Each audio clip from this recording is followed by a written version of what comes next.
अब देश की राष्ट्रपति महामहिम द्रौपदी मुर्मू भी मंच पर पधार रही हैं, तो बाकायदा अब शपथ ग्रहण जो समारोह है उसकी औपचारिक शुरुआत होने वाली है।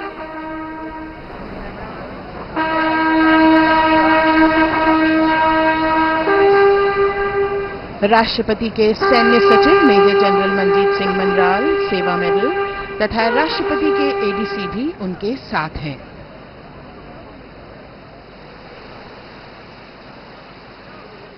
भारत की राष्ट्रपति श्रीमती द्रौपदी मुर्मू।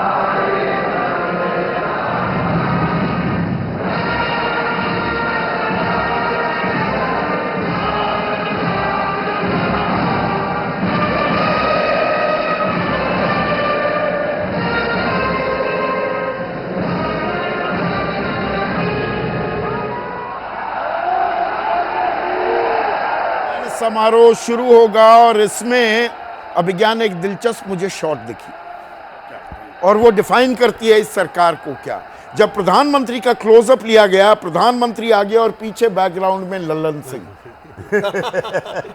यही इस सरकार की कहानी होने वाली है। क्या पीछे हमेशा जो घटक है coalition partners will be breathing down your neck. सब लोग कह रहे हैं यहाँ पे, मतलब इतने तजुर्बेकार लोग बैठे, सब कह रहे हैं कि भाई अल्टीमेटली कोएलिशन की चुनौती क्या होती है? हाँ, कोऑर्डिनेशन, वो पीछे पीछे खड़े हुए देखते रहेंगे। कोऑर्डिनेशन एंड बैलेंस, भले वो फर्क का हो। मोदी, अब एक मिनट के लिए अब शुरू हो रहा है कार्यक्रम।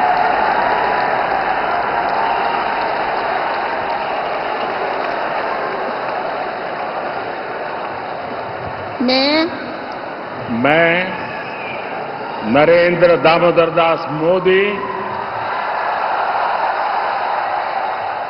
ईश्वर की शपथ लेता हूं कि मैं विधि द्वारा स्थापित भारत के संविधान के प्रति सच्ची श्रद्धा और निष्ठा रखूंगा। मैं भारत की प्रभुता और अखंडता अक्षुण्ण रखूंगा।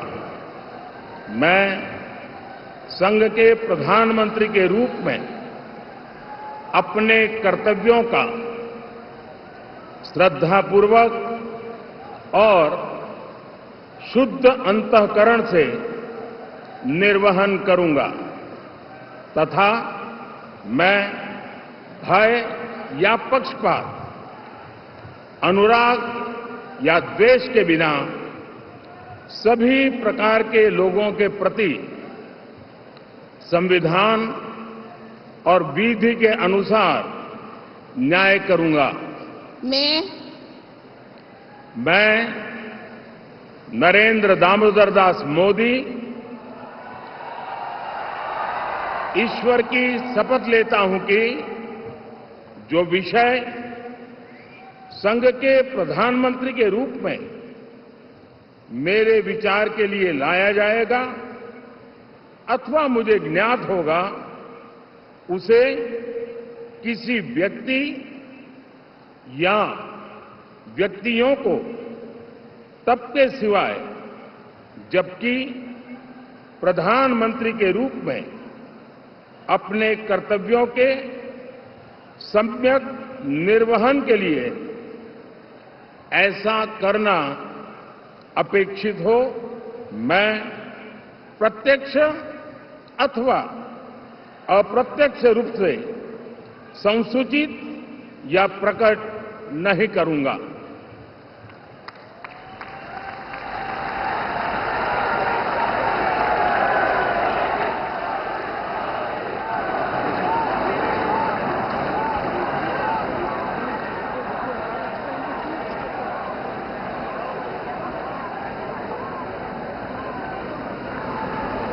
प्रधानमंत्री पद की 3 बार शपथ इंदिरा गांधी ने भी ली, लेकिन वो लगातार नहीं थी। तो जवाहरलाल नेहरू के बाद प्रधानमंत्री नरेंद्र मोदी ऐसे पहले व्यक्ति बन गए हैं जो लगातार तीसरी बार शपथ लेते हुए। अब सिलसिला होगा कैबिनेट मंत्री, पहले कैबिनेट मंत्री, फिर स्वतंत्र प्रभार वाले राज्य मंत्री और फिर राज्य मंत्री शपथ लेंगे। और जिन दर्शकों को ये जानकारी नहीं है, मैं थोड़ा यहाँ पर साफ कर दूं, प्रधानमंत्री ने बतौर प्रधानमंत्री ये शपथ ली है, लेकिन अब तमाम नेता सांसद जो आएंगे और जो शपथ लेंगे कैबिनेट मंत्री के तौर पर, स्वतंत्र प्रभार या राज्य मंत्री,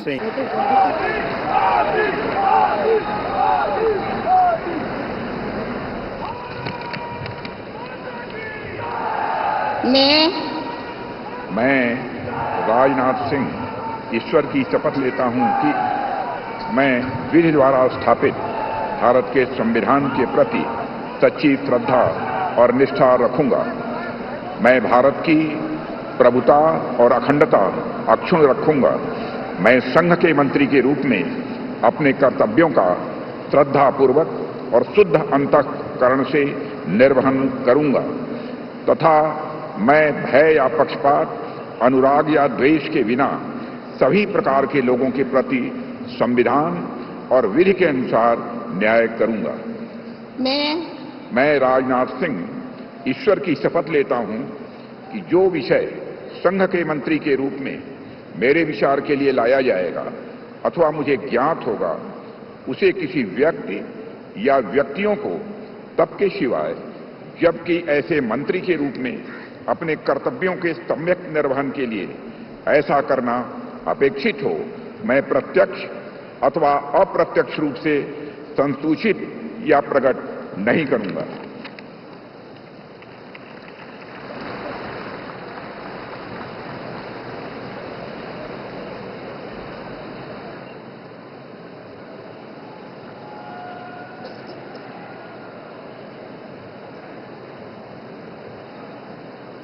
हाँ नहीं, शपथ की बात नहीं, प्रदीप जी मुझे नहीं ऐसे तो नहीं मैं अटल जी ने भी 3 बार शपथ ली। हाँ, अटल जी ने 3 बार लिए। अटल जी ये निर्वाचित कार्यकाल की मैं बात वही वो तो देखिए, clear अब होना देखिए चाहिए। ये हो जाता है ना, तजुर्बेकार जब लोग होते हैं तो और क्लैरिटी आ जाती है। सरकार लगातार बनाना, उसमें नेहरू जी और मोदी जी लगभग बराबर हाँ, हैं। और मैंने मैं इसलिए बात कर रहा हूं चुनावी कि इतिहास शपथ वो की बात। 52 से 3 बार लगातार। इंदिरा गांधी ने 65, 66, 71।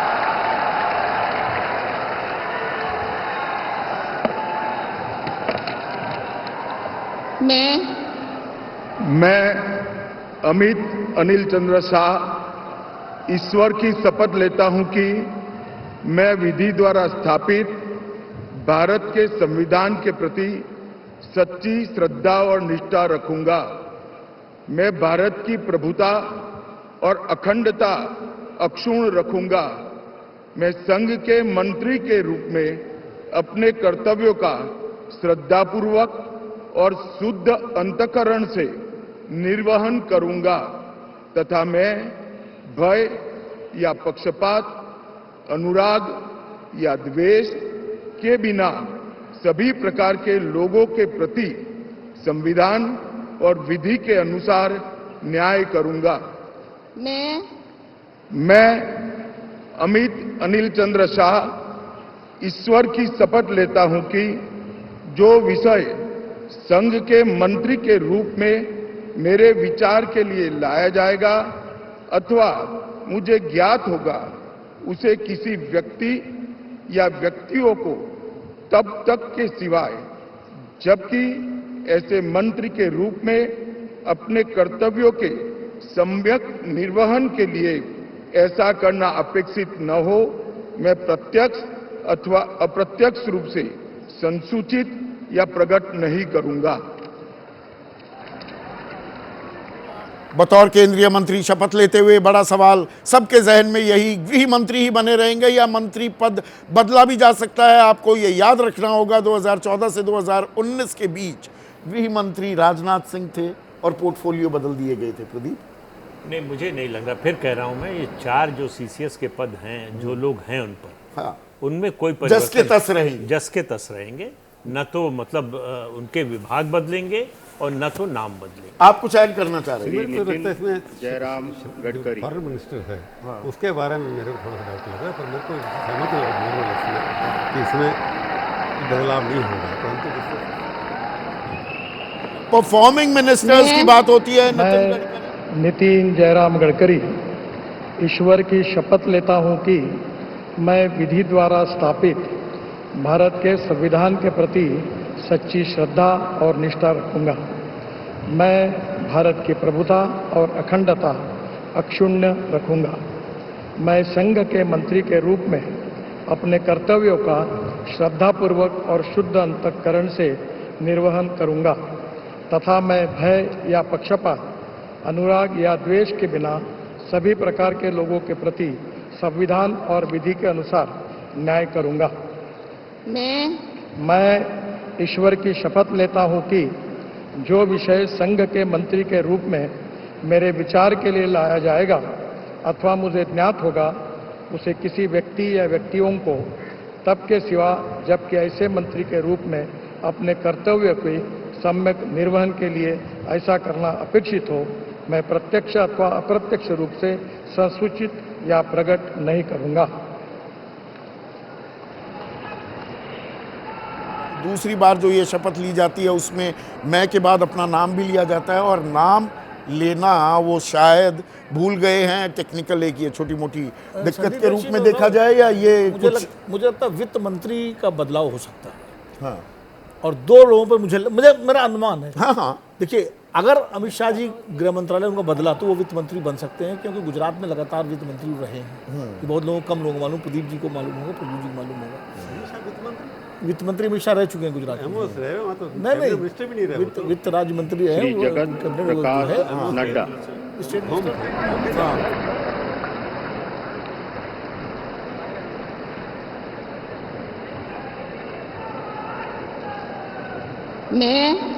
मैं जगत प्रकाश नड्डा ईश्वर की शपथ लेता हूं कि मैं विधि द्वारा स्थापित भारत के संविधान के प्रति सच्ची श्रद्धा और निष्ठा रखूंगा। मैं भारत की प्रभुता और अखंडता अक्षुण्ण रखूंगा। मैं संघ के मंत्री के रूप में अपने कर्तव्यों का श्रद्धापूर्वक और शुद्ध अंतःकरण से निर्वहन करूंगा तथा मैं भय या पक्षपात, अनुराग या द्वेष के बिना सभी प्रकार के लोगों के प्रति संविधान और विधि के अनुसार न्याय करूंगा।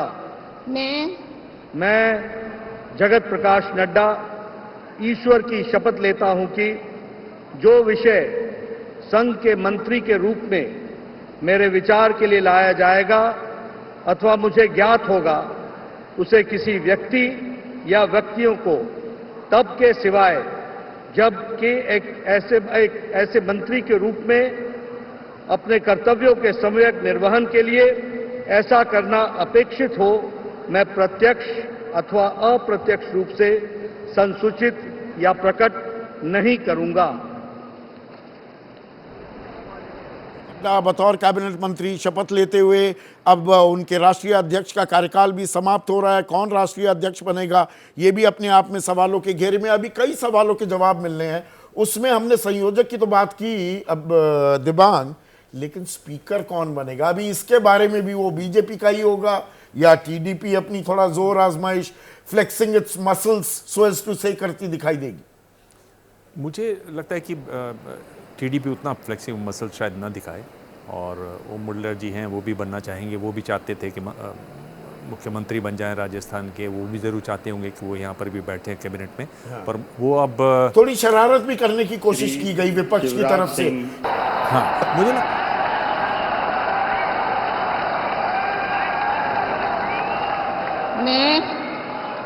मैं शिवराज सिंह चौहान ईश्वर की शपथ लेता हूं कि मैं विधि द्वारा स्थापित भारत के संविधान के प्रति सच्ची श्रद्धा और निष्ठा रखूंगा।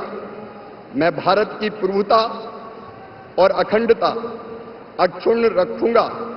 मैं संघ के मंत्री के रूप में अपने कर्तव्यों का श्रद्धापूर्वक और शुद्ध अंतःकरण से निर्वहन करूंगा तथा मैं भय या पक्षपात, अनुराग या द्वेष के बिना सभी प्रकार के लोगों के प्रति संविधान और विधि के अनुसार न्याय करूंगा।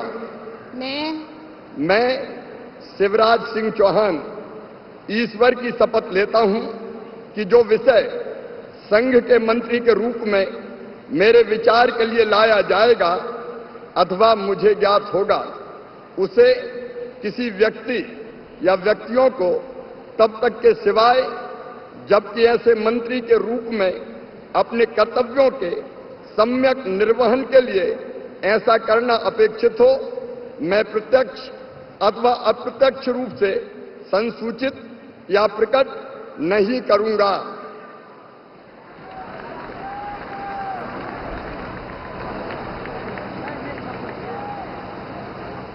मंत्री रहे, मुख्यमंत्री पद से हटा दिया गया, अब 8.25 लाख वोटों से जीत कर आए। क्या मंत्रालय देखते हैं? 29 सीटें मिली। 29 की 29, तो मंत्रालय क्या मिलेगा?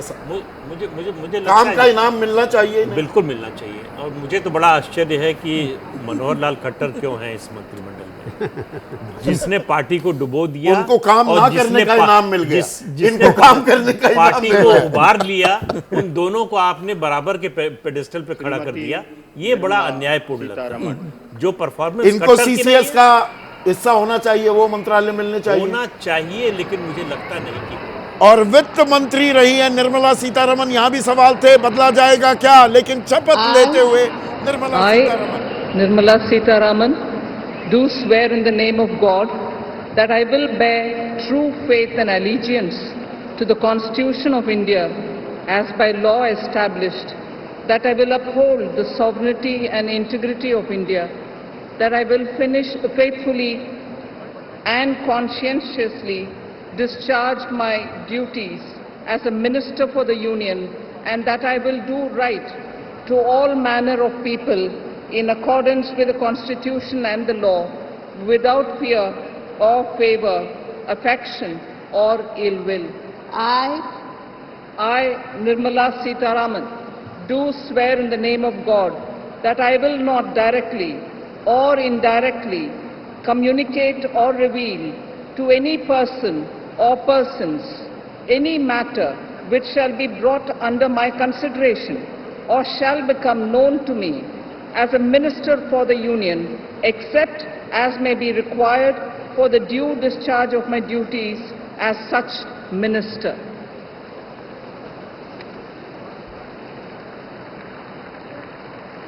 देश के वित्त मंत्री को ही देख रहे हैं, वही कार्यभार था।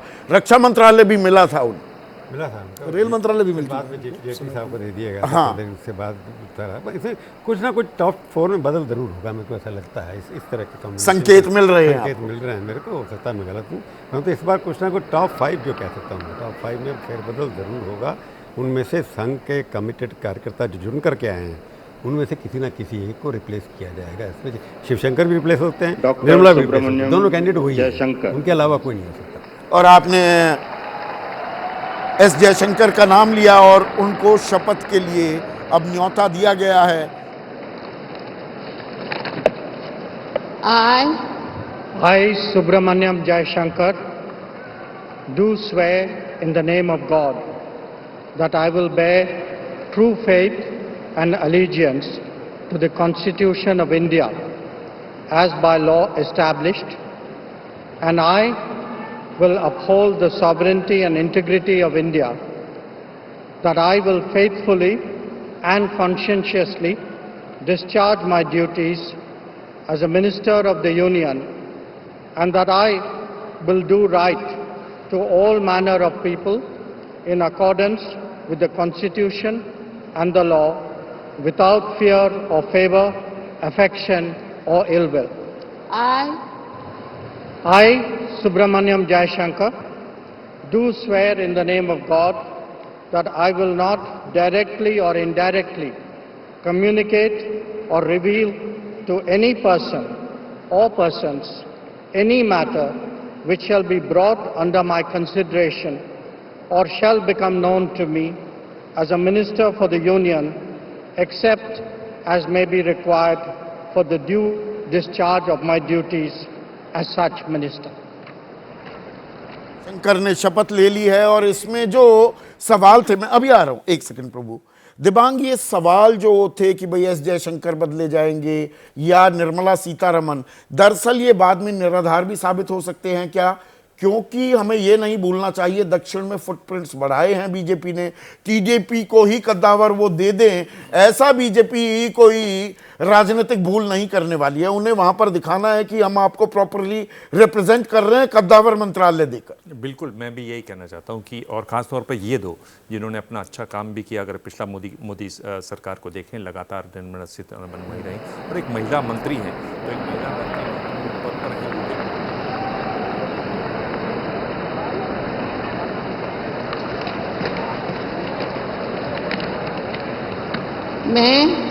मैं मनोहर लाल ईश्वर की शपथ लेता हूं कि विधि द्वारा स्थापित भारत के संविधान के प्रति सच्ची श्रद्धा और निष्ठा रखूंगा। मैं भारत की प्रभुता और अखंडता अक्षुण्ण रखूंगा। मैं संघ के मंत्री के रूप में अपने कर्तव्यों का श्रद्धापूर्वक और शुद्ध अंतःकरण से निर्वहन करूंगा तथा मैं भय या पक्षपात, अनुराग या द्वेष के बिना सभी प्रकार के लोगों के प्रति संविधान और विधि के अनुसार न्याय करूंगा। मैं मनोहर लाल ईश्वर की शपथ लेता हूं कि जो विषय संघ के मंत्री के रूप में मेरे विचार के लिए लाया जाएगा अथवा मुझे ज्ञात होगा, उसे किसी व्यक्ति या व्यक्तियों को तब के सिवाय जबकि ऐसे मंत्री के रूप में अपने कर्तव्यों के सम्यक निर्वहन के लिए ऐसा करना अपेक्षित हो, मैं प्रत्यक्ष अथवा अप्रत्यक्ष रूप से संसूचित या प्रकट नहीं करूंगा। लाल खट्टर ने बतौर कैबिनेट मंत्री शपथ ले ली है।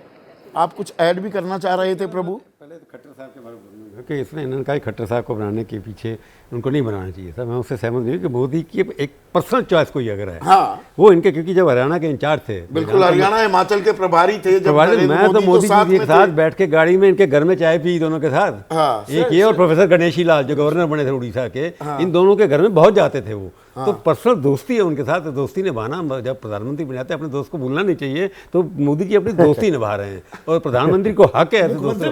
और 2.5 लाख, और दूसरी बात, और 2.5 लाख, एक बात पूरी कर लो, 2.5 लाख वोटों से जीते भी हैं, हरियाणा के अंदर नंबर 2 पे ऐसा वो है, जीत करके आए हैं।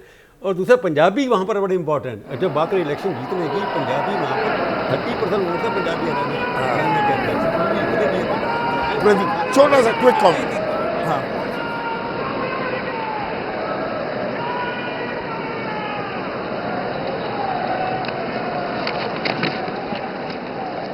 I, Aradanalli Devegowda Kumaraswamy, do swear in the name of God that I will bear true faith and allegiance to the Constitution of India as by law established, that I will uphold the sovereignty and integrity of India, that I will faithfully and conscientiously discharge my duties as a Minister for the Union, and that I will do right to all manner of people in accordance with the Constitution and the law, without fear or favor, affection or ill will.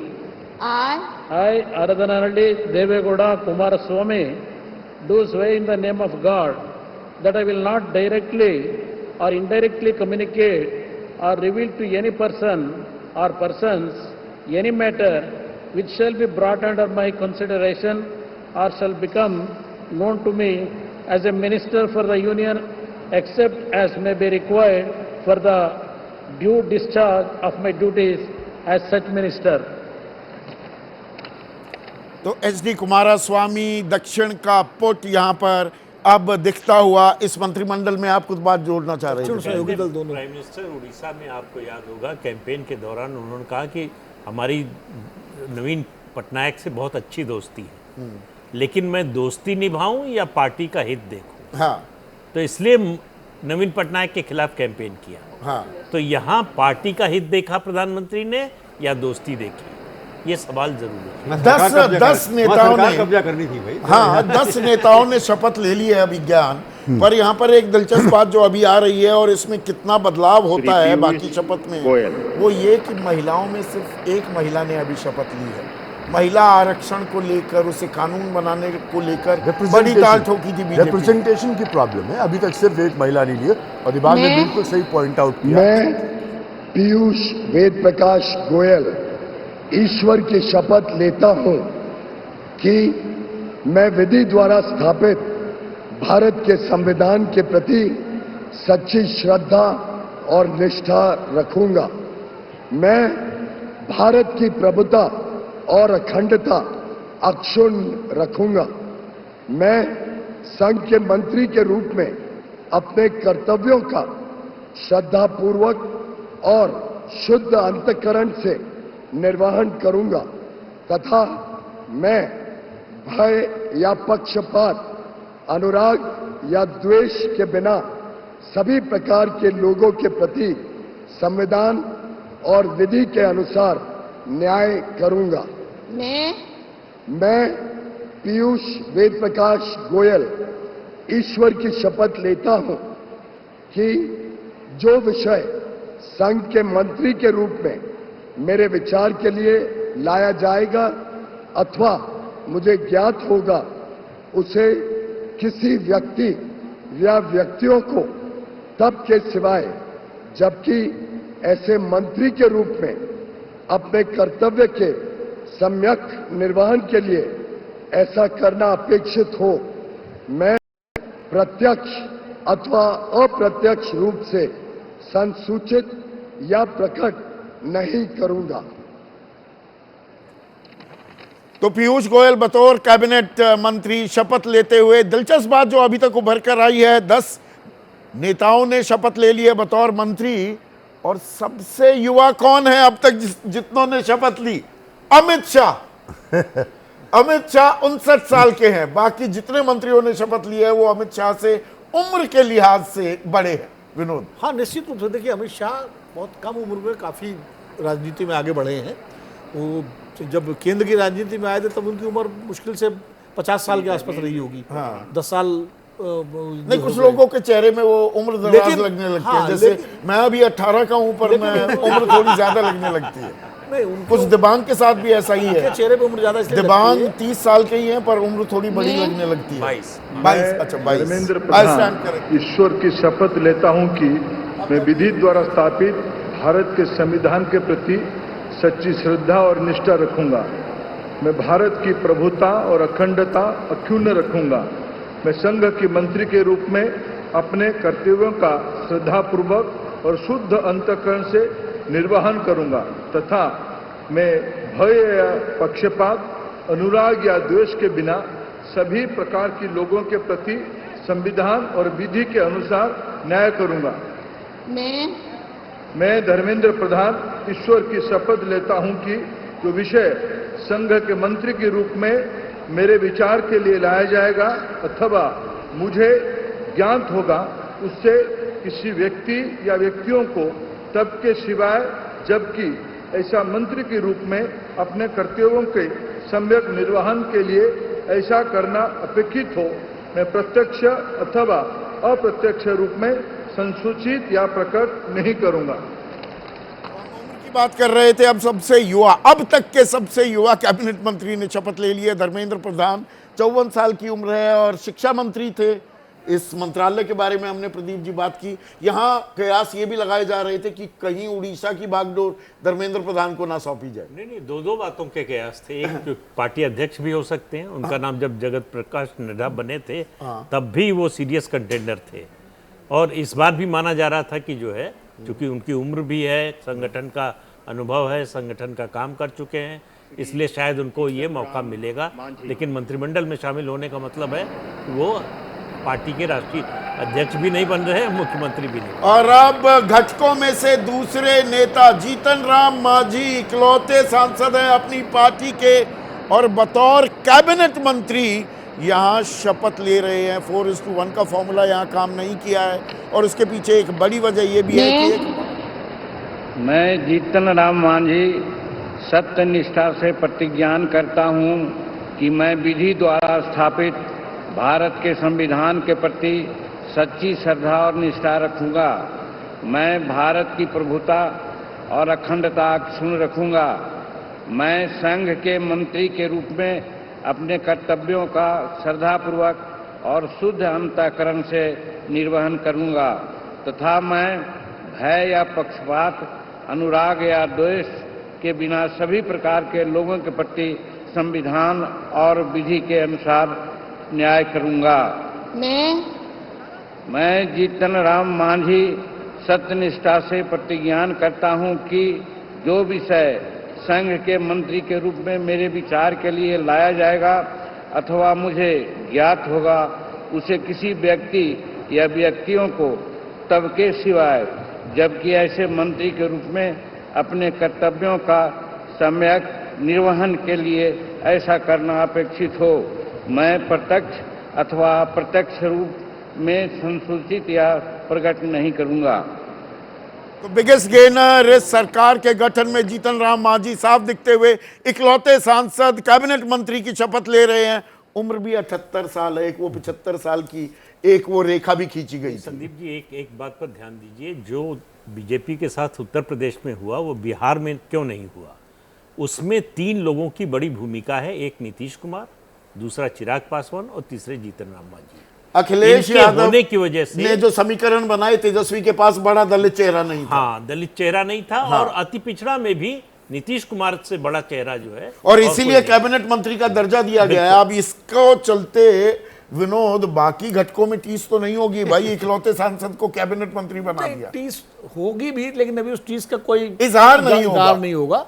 पर कोने में दबाकर रखी जा सकती है। जयंत चौधरी के reaction से देख लीजिए, हाँ। इजहार कहाँ किया है उन्होंने, कुछ टीस वही होगी। तो ये तो है ना। और दूसरी बात यह है कि उत्तर प्रदेश में जिन पर भरोसा किया बीजेपी ने, ओम प्रकाश राजभर और संजय निषाद जैसे लोगों पर, वो वोटों के ठेकेदार ज्यादा निकले, बजाय वो उनकी बल्कि ठेकेदारी भी खत्म होती दिखी है। और अब तीसरे घटकों की तरफ से तीसरे शख्स ललन सिंह, वरिष्ठ नेता हैं राजीव रंजन सिंह उर्फ ललन सिंह सत्यनिष्ठा से प्रतिज्ञान करता हूं कि मैं विधि द्वारा स्थापित भारत के संविधान के प्रति सच्ची श्रद्धा और निष्ठा रखूंगा। मैं भारत की प्रभुता और अखंडता अक्षुण्ण रखूंगा। मैं संघ के मंत्री के रूप में अपने कर्तव्यों का श्रद्धापूर्वक और शुद्ध अंतःकरण से निर्वहन करूंगा तथा मैं भय या पक्षपात, अनुराग या देश के बिना सभी प्रकार के लोगों के प्रति संविधान और विधि के अनुसार न्याय करूंगा। मैं राजीव रंजन सिंह उर्फ ललन सिंह सत्यनिष्ठा से प्रतिज्ञान करता हूं कि जो विषय संघ के मंत्री के रूप में मेरे विचार के लिए लाया जाएगा अथवा मुझे ज्ञात होगा, उसे किसी व्यक्ति या व्यक्तियों को तब के सिवाय जबकि ऐसे मंत्री के रूप में अपने कर्तव्यों के सम्यक निर्वहन के लिए ऐसा करना अपेक्षित हो, मैं प्रत्यक्ष अथवा अप्रत्यक्ष रूप से संसूचित या प्रकट नहीं करूंगा। राजीव रंजन सिंह नाम है, ललन सिंह के नाम से मशहूर हैं और जेडीयू कोटे में पहले शख्स ने बतौर कैबिनेट मंत्री ये शपथ ली है। प्रभु, हाँ भाई कद तो उनका देखो, मैं देख रहा था पार्टियां 43 पार्टियां इस पार्लियामेंट के अंदर, उसमें से 22 पार्टियां हैं जिनके 2 या 2 से कम है, पहली बार हुआ है। और इसके अंदर ऐसी 18 पार्टियां हैं जिनका एक ही एसदस्य एनडीए के अंदर। तो आप अंदाज़ा लगा सकते हैं कि हर एक आदमी, हर एमपी का एक वोट है इसके अंदर, और मंत्री मत भी चाहता है। तो ये जिस तरह का अटल जी की गवर्नमेंट के अंदर भी थी, पर किसी इतनी पार्टी नहीं थी जिनके ऊपर इस बार पहली 3 पार्टी के बाद 16, 14 के बाद 9 और उसके बाद 10 से नीचे वाली 25 पार्टी। पर देखना अभी ये है, अभी यक्ष प्रश्न ये है कि इन्हें मंत्रालय कौन से मिलेंगे, बीजेपी कितने अहम और कौन से मंत्रालय साझा करने को तैयार होती है घटकों से।